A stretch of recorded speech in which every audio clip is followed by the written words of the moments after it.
Hello guys, demon एम्परो के नए episode में आपका स्वागत है। चलिए नए एपिसोड को एक्सप्लेन करते हैं।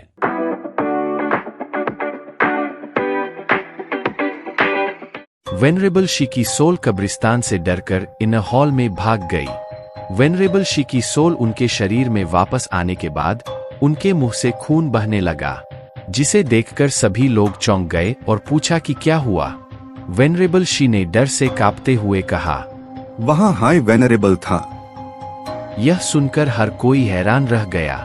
लियू सु ने कहा, हाई वेनरेबल सबसे शक्तिशाली और रहस्यमय है, तो वह जाओ फैन के बॉडीगार्ड के रूप में क्यों काम कर रहा है? यह सुनने के बाद जनरल मैनेजर ने कहा, क्या यह सच है कि हाई वेनरेबल वहां थे?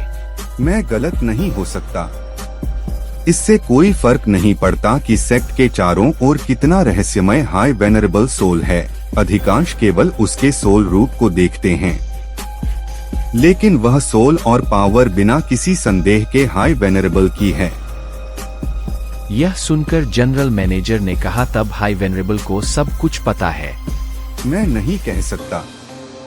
उन्होंने मुझे झाओ फैन के पास जाने से रोक दिया। मुझे ऐसा लगता है जैसे उसने मुझे केवल चेतावनी देने के लिए छोड़ दिया, अन्यथा मैं जीवित नहीं बचूंगा।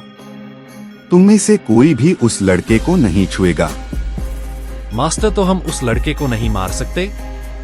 आप देख सकते हैं कि मेरे साथ क्या हुआ, इसलिए कुछ भी करने के बारे में मत सोचिए। मैं सेक्ट लीडर से पता लगाने की कोशिश कर रहा हूँ।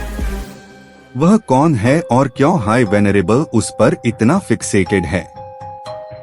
लियू सु ने मन ही मन सोचा, ऐसा लगता है कि भले ही वह झाओ फैन बच्चा अजीब हो, अब उसे छुआ नहीं जा सकता।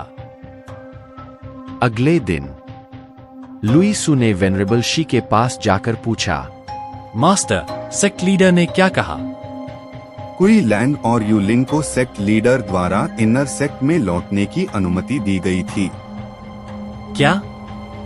सेक्ट लीडर इतने लंबे समय से झाओ फैन के बारे में सब कुछ छिपा रहा था। वह कोई साजिश कर रहा है।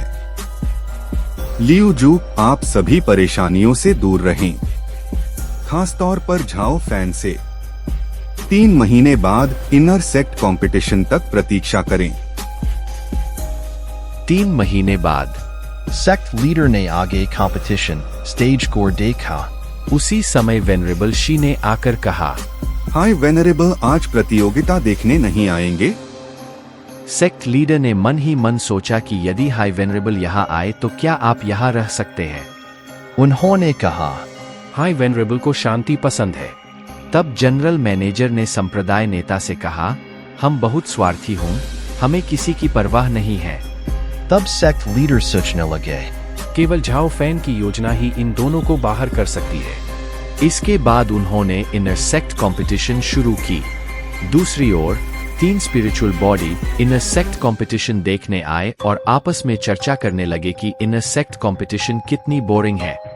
वे अपने अतीत पर चर्चा करने लगे और संप्रदाय के नेता द्वारा लाए गए आदमी के बारे में चर्चा करने लगे। दूसरी ओर कब्रिस्तान में झाओ फैन 7 ग्रेड अरे के पास आकर खड़ा हो गया। तभी हो मायर वहां से निकला।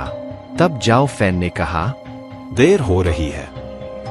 झाओ फैन ने अपनी तरफ से एक दवा निकाली और हो मिया को दे दी। इसे जल्दी से लो और अपना काम पूरा करो।